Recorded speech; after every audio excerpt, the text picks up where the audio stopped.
Welcome to Sweet Life Beat Life. We hope this video helps.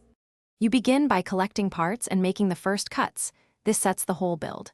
Cut a 20-30 cm length of PVC using a fine-tooth saw to keep edges clean.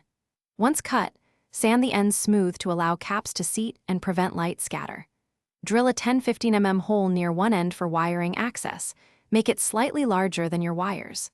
At this early stage, double-check fit of caps and fittings so later assembly is straightforward.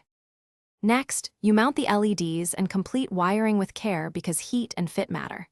Measure the interior length and trim the LED strip at the marked cut points, then press it into the PVC so light faces outward. Route the wires through the drilled hole and connect to your 5V driver or battery pack. Solder joints for reliability, then cover with heat shrink. Make sure to secure the LED ends with small dabs of silicone or hot glue to prevent movement and light leaks. Finally, you assemble and finish the lamp so it's safe and pleasant to use.